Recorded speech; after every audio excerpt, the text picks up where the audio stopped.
Bonjour, bienvenue dans la boutique Pix My Home. Aujourd'hui, nous recevons le photographe Maxime qui va se présenter. Bonjour, je m'appelle Maxime Lazare, et puis quand je prends des photos, en fait on m'appelle Max. Je suis photographe amateur depuis l'âge de 13 ans. Et sinon, dans la vraie vie, je travaille dans les secteurs industriels, sur des produits à forte valeur ajoutée, à fort contenu technique, dans des fonctions que j'ai occupées ou que j'occupe, commerciales, marketing, communication et lead. Comment avez-vous débuté dans la photographie? Quel est votre style? Et est-ce que vous pouvez partager quelques conseils ou astuces photo? Donc j'ai commencé la photo en fait à une époque où il n'y avait même pas encore d'autofocus. Ça commençait tout juste à être mis sur le marché. Et les pellicules disponibles à 1000, 1600 ISO, ça existait, mais alors ça faisait un grain absolument terrible. Donc j'ai eu le temps de m'essayer finalement à plein de styles différents. Donc comme je vous l'ai dit, il n'y avait pas d'autofocus, donc on m'a mis un appareil photo dans les mains à l'âge de 13 ans, un réflexe, et on m'a dit c'est un bel appareil, donc t'es gentil, tu fais vraiment de la photo. Donc comme je suis obéissant, j'ai commencé. Et j'ai commencé à prendre en photo des personnes âgées, parce que ça allait moins vite.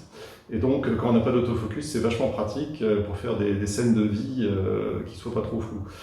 Alors, j'ai pas fait que ça, j'ai fait de la macro, parce que là aussi, ça bouge pas trop. J'ai fait vraiment plein de choses. Au final, bon, je suis pas resté que sur des vieilles techno, mais ce qui me plaît aujourd'hui, c'est surtout de la street photographie. Ça, c'est vraiment de très loin numéro un. Je fais aussi pas mal de graphisme.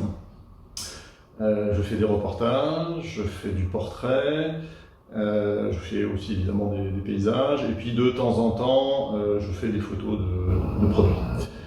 Alors, je suis quelqu'un qui fait plutôt du noir et blanc, c'est à peu près 80% des prises de vue. Mais c'est pas parce que j'ai une appétence particulière pour le noir et blanc que je renonce à la couleur. Il y a certaines photos qui à mon sens, parlent bien plus en couleur, et donc dans ce cas-là, j'hésite pas et je change de style.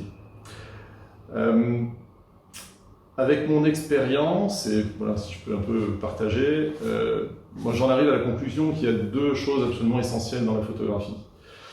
La première, c'est la composition, le cadrage. Et la deuxième chose, c'est la lumière. Alors, composition, cadrage, si on fait un peu une analogie, c'est comme un peu un gâteau. C'est-à-dire que vous avez tous les ingrédients, puis si vous posez côte à côte tous les petits ingrédients, le sucre, la farine, les œufs, etc., mais que vous ne mélangez pas ça correctement, vous avez le gâteau, mais sans le goût, sans la forme, sans rien. Donc ça ne marche pas. La lumière, si j'en reste aussi à l'analogie du gâteau, c'est comme un gâteau d'anniversaire avec ou sans bougie. Vous pouvez avoir une super photo, c'est le gâteau bien fait, bien présenté, vous amenez l'œil des personnes qui regardent cette photo là où vous voulez, vous passez le message que vous voulez, mais il manque cette petite aire de fête qu'il y a dans les gâteaux d'anniversaire avec les bougies. C'est pareil, quand la lumière n'est pas bonne, quand vous ne l'avez pas trouvée, quand vous ne l'avez pas cherché, ça ne fait pas pareil. Alors évidemment, ça ne veut pas dire que le reste, diaphragme, vitesse, ISO, focale, tout ça, évidemment c'est important, mais ça rattrapera jamais, à mon sens en tout cas, et de mon expérience, les deux premiers qui sont le cadrage et la lumière. Et puis il y a un autre point, peut-être que j'aimerais aussi rappeler, c'est que la photo c'est bien, c'est un vrai plaisir de prendre des photos, mais c'est encore plus sympa de les partager. Et les réseaux sociaux pour ça c'est formidable, mais rien ne remplace en fait une photo qui soit imprimée et qui, dans toute sa dimension, dans tout son environnement, permet aux personnes qui la regardent de prendre pleine conscience du message ou du graphisme qui est proposé. Et donc pour ça, voilà, les imprimer c'est bien, les encadrer c'est encore mieux, que ce soit sur Plexi ou autre chose, éventuellement faire des livres, mais en tout cas voilà, la photographie tout seul dans un coin, coincé dans un ordinateur, pas top. Sur les murs c'est bien plus joli. Quels photographes vous ont inspiré? Alors, parmi les photographes qui ont eu une influence sur ma façon de voir le monde, il y a certainement Cartier-Bresson et Doisneau, qui ont une façon de voir le monde à la fois de manière, je dirais, sympathique, chaleureuse et assez comique. Et je me retrouve vraiment dans ces styles-là. qui est une façon voilà, décontractée et simple de voir le monde, mais en même temps toujours d'avoir un témoignage qui apporte quelque chose à la fois sur l'instant, mais qui éventuellement peut laisser une trace. Quand vous regardez les photos de Cartier-Bresson et de Bonnot, pour ne citer que ceux-là, c'est des travaux qui avaient une signification au moment où ils ont pris ces photos, mais voilà, de nombreuses années derrière, ça a encore du sens. Il y a également, alors, dans un style assez différent, Salgado, qui est, je trouve, en termes de beauté, de construction d'image, de beauté de tirage, est absolument impressionnant. Bon, voilà, après, il y en a évidemment beaucoup d'autres. Mais sinon, d'une façon générale, voilà, c'est quelques noms que je suis capable de citer. Bizarrement, j'ai un style vraiment très intuitif. Donc ça ne veut pas dire que je ne suis pas inspiré ou influencé par des photographes. Et là, j'ai mentionné les photographes voilà, qui ont quelques années, mais je trouve que ce que l'on voit aujourd'hui chez les nouveaux photographes, ou tout simplement ce qui est produit par tout un tas d'amateurs présentés par exemple sur Instagram, je trouve qu'il y a plein d'idées nouvelles, plein d'idées intéressantes, aussi permises, je dirais, par les pouvoirs technologiques du matériel actuel, qui sont une source d'inspiration, et qui d'ailleurs voilà, ont fait aussi évoluer ma façon de prendre photo dans ce. Quel matériel utilisez-vous pour vos photos? En ce qui concerne le matériel, j'ai commencé, donc ce qu'on m'a en fait mis dans les mains à l'âge de 13 ans, c'était un Konica TC avec un 40 mm. Alors Konica TC, on n'existe plus évidemment, mais en tout cas c'était génial pour apprendre à photographier. Au début j'étais très vexé parce qu'un 40 mm, je disais partout il faut avoir un 50 ou un 35, j'avais un 40, catastrophe. Et en fait, ça a été là aussi une bonne leçon pour apprendre, puisque en focale fixe, vous bougez sans arrêt pour avoir le bon cadrage, la bonne lumière, le bon premier plan, l'arrière-plan, etc.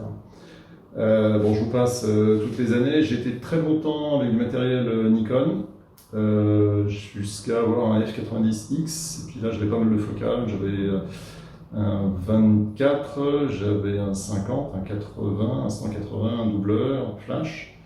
Et puis voilà, je portais sur le dos ce matériel, parfois le trépied, parfois un enfant en bas âge. Bref, j'ai tout changé et j'ai décidé que pour faire des photos, il valait mieux avoir un appareil de photo toujours avec soi plutôt qu'un sac à dos qu'on posait dans un coin.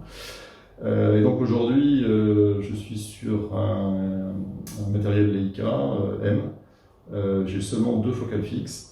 Et je me concentre vraiment sur l'essentiel de ma photo, c'est-à-dire c'est moi qui bouge par rapport au sujet, ou je cours derrière le sujet pour avoir le sujet exactement comme je veux. Parfois ça marche pas, parce que voilà, la mise au point manuelle, c'est pas toujours, enfin, ça n'a pas que des avantages par rapport à l'autofocus.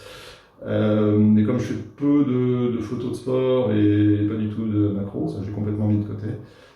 Finalement ça me correspond bien, c'est léger. Le bon matériel, c'est celui, encore une fois, qui permet de faire le style de photo qui vous va bien.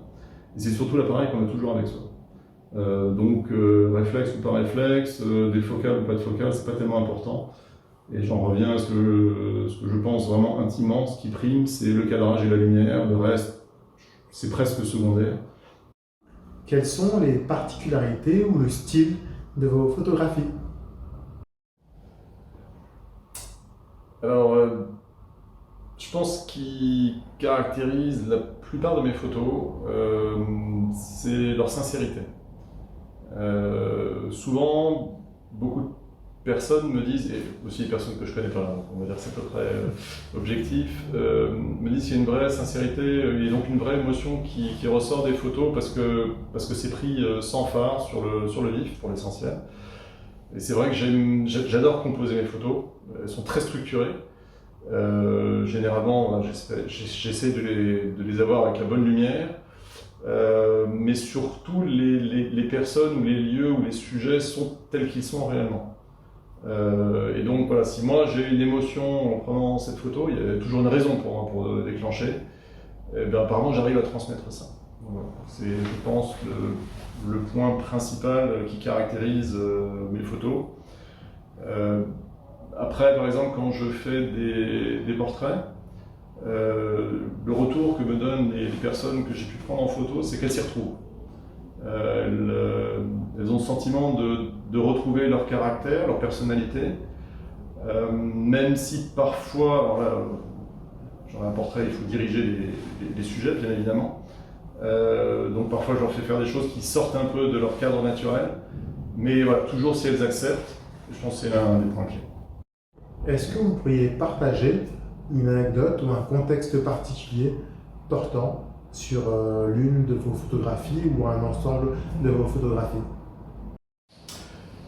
Alors, dans la série Anecdotes ou Grandes leçons de vie, donc comme j'ai pu l'expliquer, en fait, je suis super timide.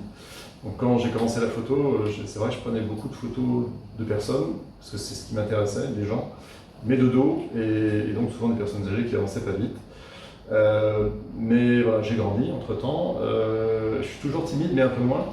Et c'est vrai qu'aujourd'hui, d'abord je me cache jamais quand je prends des photos de personnes, alors soit qu'il y ait plusieurs personnes, soit d'une personne en particulier, parce que j'estime qu'il n'y a pas à voler les photos, chacun doit avoir conscience qu'on les prend en photo et donc peuvent avoir le droit de s'y opposer. Mais ce qui est plus frappant, c'est que finalement d'un côté, jamais les personnes se sont autant photographiées elles-mêmes qu'avec leur smartphone, et sont plus méfiants avec les gens qui vont les photographier avec un appareil photo normal. Et pour autant, quand on va vers eux, sympathiquement, on ne se cache pas, et ben, tous ces verrous sautent, et à 70-80% des cas acceptent volontairement de se prêter au jeu. Et c'est très bizarre parce qu'au moment où, voilà, avec le Covid, chacun a commencé à mettre un masque, j'ai voulu historiser ça et il y a eu un accueil extrêmement positif. Alors peut-être parce que voilà, les gens étaient cachés à 50%, mais très facilement ils se mettaient avec leur famille. Voilà, j'ai eu des mamans avec leurs enfants, des parents, enfin des pères avec leurs enfants, des familles. Et tout ça fonctionnait très bien, mais voilà, plus généralement, encore une fois, je trouve que c'est très facile, pour peu que vous soyez sympathique dans votre approche, de photographier les uns et les autres. Merci beaucoup, Max, d'être passé en boutique et d'avoir partagé avec nos followers ta passion pour la photographie. À bientôt. Eh bien, merci à vous surtout, et puis bonne chance.